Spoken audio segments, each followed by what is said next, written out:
Halo Sobat Mencintai Movie. Di video kali ini kita akan mengupas tuntas alur cerita dari salah satu film horor yang lagi ramai diperbincangkan, yaitu Petak Umpet. Film ini disutradarai oleh Rizal Mantovani dan dibintangi oleh Randy Martin, Alessia Fadila, Zaskia Chadwick, Adam Farrell, dan yang lainnya.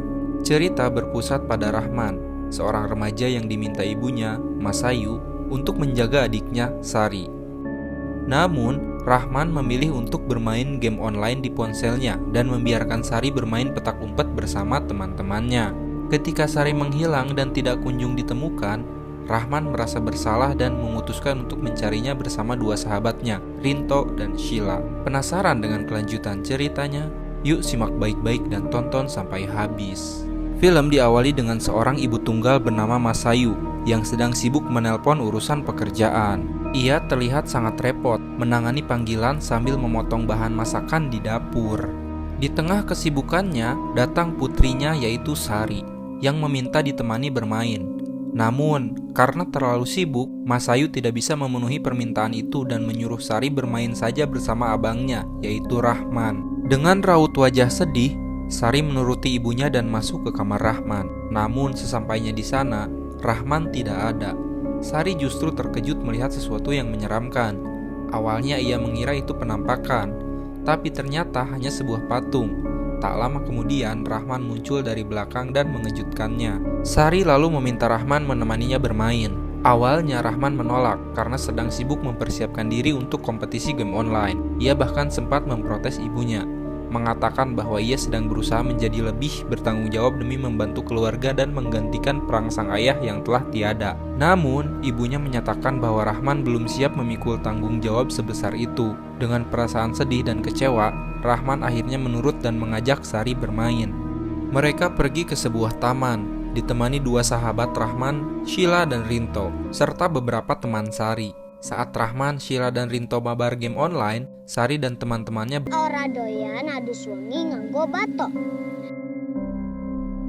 Karena saya bukan orang Jawa, jadi kalau salah koreksi saja ya. Aldi kemudian mulai mencari teman-temannya yang bersembunyi. Ia sempat melihat Sari sempat meminta Rahman untuk menemaninya bersembunyi. Namun Rahman menolak karena malah asyik bermain game. Sari pun dengan wajah sedih akhirnya memilih bersembunyi sendirian. Tak lama kemudian, seorang satpam setempat datang dan bertanya apa yang mereka lakukan di tempat itu. Mereka menjawab bahwa mereka sedang menemani anak-anak bermain. Sang satpam kemudian mengingatkan agar anak-anak tidak bermain di tempat itu hingga waktu maghrib. Karena tidak ingin ketahuan, Sari memutuskan untuk bersembunyi di rumah angker yang berada di area taman tersebut. Rumah yang sebelumnya sempat dilihat oleh Aldi. Ketika Sari memasuki rumah itu, suasananya tampak sangat terbengkalai dan menyeramkan. Tak lama setelah ia melangkah masuk, pintu rumah tertutup sendiri, seolah ada yang menguncinya dari luar. Meski begitu, Sari tampak tidak menunjukkan rasa takut. Ia bersembunyi di bawah sebuah meja tua di dalam rumah tersebut. Namun saat bersembunyi, Sari melihat sesuatu dan perlahan mendekatinya. Di hadapannya, tampak sosok besar, namun tak jelas bentuknya. Saat Sari mencoba melihat lebih dekat, tiba-tiba sementara itu, ketika Rahman dan teman-temannya hendak pulang, Rahman memanggil Sari, namun tidak ada jawaban. Lalu Aldi mengatakan bahwa Sari sudah dicari, tapi tidak ditemukan. Mereka pun mulai panik dan menyisir setiap sudut area taman untuk mencari Sari. Namun, saat mereka sampai di depan rumah angker itu, mereka berasumsi bahwa tidak mungkin Sari masuk ke sana, karena tampak sudah tertutup rapat dan dipalang. Adegan lalu berpindah ke Sari, yang kini terbangun di tempat asing, sebuah ruangan yang tidak ia kenali. Di sana, datang seorang perempuan misterius yang memperkenalkan diri sebagai Wenda atau biasa dipanggil Bue.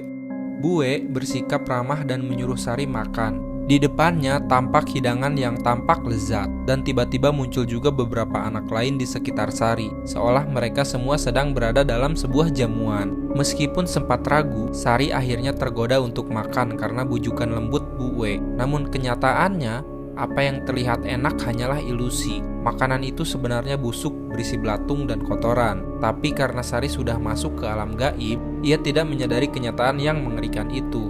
Malam pun tiba, pencarian pun dimulai. Banyak satpam, bahkan beberapa warga sekitar ikut membantu mencari Sari. Namun jejak Sari tetap tidak ditemukan. Rahman menjelaskan penyebab Sari menghilang. Mas Ayu tampak kecewa dan khawatir. Namun di tengah situasi genting itu, ia sempat menjawab telepon kerja. Rahman melihat hal itu dan hanya bisa menahan kecewa. Ibunya tetap menjadikan pekerjaan sebagai prioritas. Bahkan ketika adiknya hilang, Rahman memutuskan untuk mencari Sari sendiri. Sementara itu, di wajah Mas Ayu mulai terlihat penyesalan yang dalam. Mungkin untuk pertama kalinya ia menyadari bahwa keluarganya telah menjadi korban dari kelalaiannya sendiri. Beralih ke Aldi, ia tiba di rumahnya yang tampak sepi. Tidak ada siapapun di sana, hanya sebuah surat dari orang tuanya yang memberitahu bahwa mereka akan pulang larut malam. Aldi menatap surat itu dengan wajah sedih, menyiratkan perasaan kesepian dan kurangnya perhatian dari kedua orang tuanya. Sementara itu, kembali ke Rahman. Saat tertidur malam itu, ia tiba-tiba dikejutkan oleh suara ketukan di jendela kamarnya. Saat ia bangun dan memeriksa, tidak ada siapa-siapa di luar. Namun, pada ketukan berikutnya, Rahman melihat sosok seseorang berdiri di luar jendela, membuatnya terkejut dan panik. Tiba-tiba, Sari muncul dari belakang dan mengejutkan Rahman. Ia kemudian tertawa kecil dan berlari bersembunyi. Rahman sempat merasa lega dan senang karena ia mengira Sari benar-benar telah pulang. Namun saat mencoba mencari keberadaan Sari yang bersembunyi, ia mulai merasakan keanehan. Ketika akhirnya ia menemukan Sari berdiri diam di balik gorden, Sari menatap Rahman dengan senyuman aneh dan berkata, "Jangan cari Sari. Sari udah senang sama Mama we." Rahman terdiam, suasana berubah mencekam. Ia mulai menyadari bahwa yang ia lihat bukan Sari yang sebenarnya, melainkan sesuatu yang jauh lebih menyeramkan. Itulah pengalaman ganjil pertama yang dialami Rahman sejak Sari menghilang. Berpindah ke Sheila. Malam itu, Sheila sedang menyikat gigi di kamar mandi sebelum tidur. Tiba-tiba, ia mendengar suara ibunya memanggil dari arah kamar. Ibunya mengatakan, rumah itu bukan tempat bermain. Rumah itu kelihatannya kosong, tapi sebenarnya berpenghuni. Sheila yang kebingungan bertanya apa maksud ibunya. Sebelum ibunya menjawab, tiba-tiba terdengar ketukan di pintu kamar. Saat Sheila membukanya, ia sangat terkejut. Kedua orang tuanya berdiri di luar pintu. Sheila terdiam, panik. Jika orang tuanya baru tiba, siapa yang tadi ada di kamar bersamanya? Siapa yang memanggil dari dalam kamar? Itulah kejadian aneh yang dialami Sheila malam itu. Keesokan paginya, saat Rahman hendak berangkat ke sekolah, ia bertemu Mas Ayu yang baru pulang. Dengan nada bingung, Rahman bertanya dari mana ibunya. Namun Mas Ayu bersikap cuek dan dingin terhadap Rahman sejak hilangnya Sari. Namun pada akhirnya, sebagai seorang ibu, ia berusaha berbesar hati. Ia memaafkan Rahman dan meminta tolong padanya untuk membantu menemukan Sari.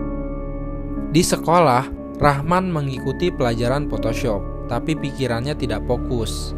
Ia terus teringat pada ucapan satpam kemarin bahwa anak-anak tidak boleh bermain di taman sampai waktu maghrib karena berada di lab komputer, yaitu wewe gombel, makhluk halus yang dikenal suka menculik anak-anak. Hal ini langsung mengingatkannya pada semua kejadian aneh yang ia alami belakangan ini.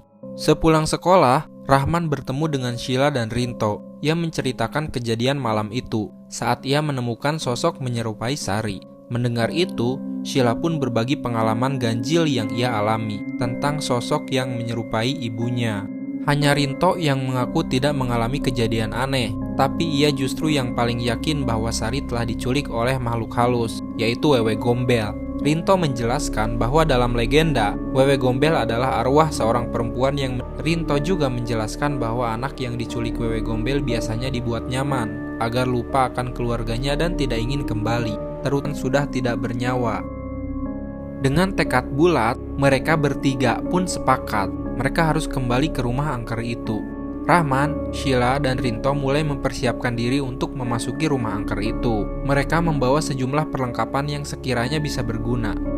Sebelum berangkat, Rahman sempat melihat ibunya sedang berdoa. Air mata mengalir di pipinya. Pemandangan itu menjadi motivasi besar bagi Rahman untuk menemukan adiknya dan menebus rasa bersalahnya.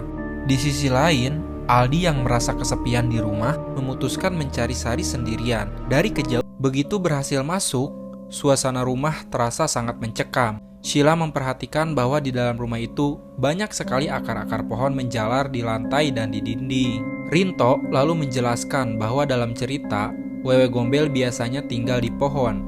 Jadi jika ia menjadikan rumah ini sebagai sarang barunya, alamnya akan ikut masuk ke dalam rumah itu. Karena menganggap ini terlalu berbahaya, mereka sempat menyuruh Aldi untuk pulang. Namun Aldi menolak. Ia mengatakan bahwa di rumahnya tidak ada siapa-siapa dan ia ingin tetap ikut mencari Sari, karena hanya Sari yang membuatnya merasa tidak sendiri. Pencarian pun dimulai. Begitu mereka masuk lebih dalam, pintu rumah tertutup sendiri, seolah tidak ingin ada yang keluar. Mereka memutuskan untuk berpencar agar pencarian lebih cepat. Tapi itulah saat di mana gangguan-gangguan mistis mulai terjadi. Setiap dari mereka mulai mengalami kejadian aneh dan penampakan. Bayangan bergerak sendiri, suara-suara aneh, dan sosok-sosok menyeramkan yang muncul lalu menghilang begitu saja. Rahman, yang saat itu bersama Aldi, menemukan sebuah buku diari tua yang sepertinya milik penghuni rumah sebelumnya. Dalam diari itu tertulis cerita sedih tentang seorang anak yang sering dipukuli oleh ayahnya sendiri. Aldi pun menyaut bahwa Aldi juga sering dipukul bapak sambil memperlihatkan bekas luka di punggungnya.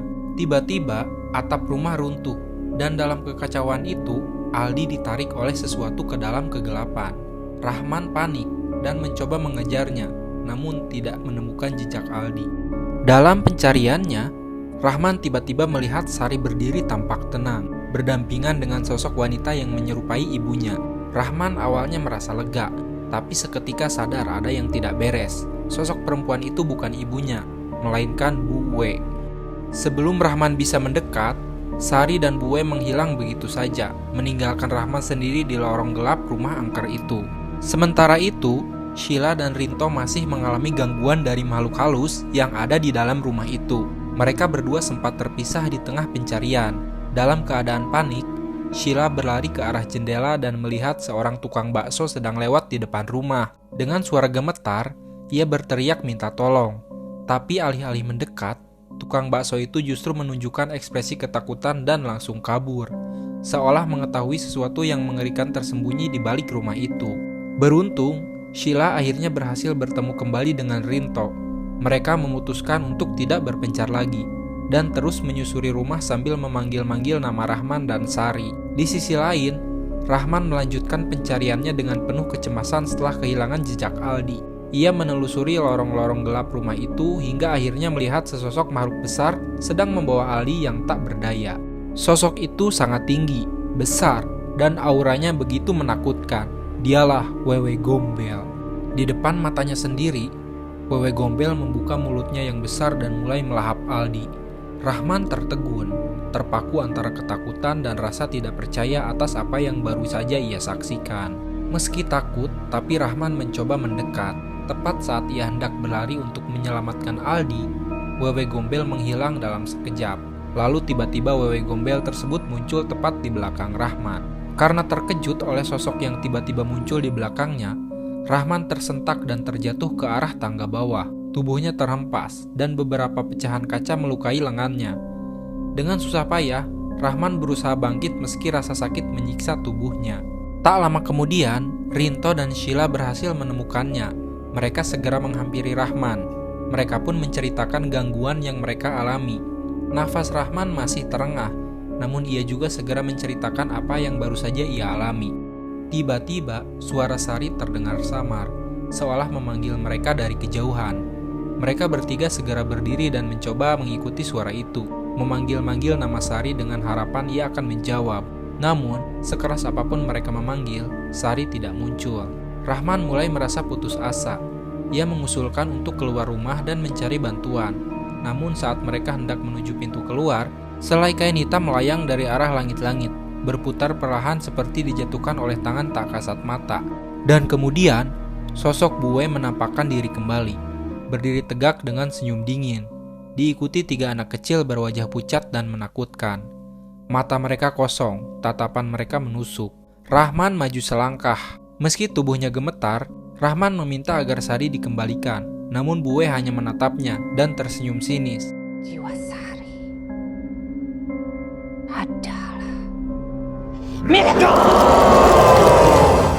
Tak lama kemudian, sosoknya berubah.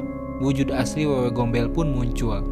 Ia menjelma menjadi makhluk tinggi besar dan sangat mengerikan. Rahman yang dipenuhi amarah mengambil kursi dan mencoba menyerang. Namun, seolah ada kekuatan yang tak terlihat yang menahan tubuhnya. Melihat itu, Rinto bertindak cepat. Ia mengeluarkan pisau dari dalam tasnya dan menusuk lengan Wewe Gombel. Tusukannya berhasil. Darah hitam mengalir dari luka itu. Namun tiba-tiba, darah tersebut justru menyatu dan mengalir ke arah Rinto, masuk melalui mulutnya. Rinto langsung jatuh tak sadarkan diri. Wewe Gombel kemudian mencekik Rahman. Nafas Rahman tersengal, tubuhnya mulai lemas, hingga akhirnya dilempar begitu saja. Tubuh Rahman tergeletak tak berdaya. Dalam kondisi setengah sadar, Rahman mengalami penglihatan. Masa lalu kelam dari Wewe Gombel terungkap. Dahulu, rumah itu adalah milik Bu We yang tinggal bersama 3 anaknya. Saat ia tengah mengandung, sang suami yang bekerja sebagai pelaut kembali dan menuduh bahwa anak dalam kandungan bukan anaknya karena ia merasa telah terlalu lama pergi. Dalam amarah dan cemburu, sang suami menyiksa Bu We, menyiram wajahnya dengan air panas hingga rusak. Ketiga anak mereka hanya bisa menangis dan ketakutan, menyaksikan ibunya disiksa. Karena rasa putus asa dan sakit hati yang mendalam, Bu We akhirnya meracuni ketiga anaknya, lalu mengakhiri hidupnya sendiri dengan meminum racun yang sama.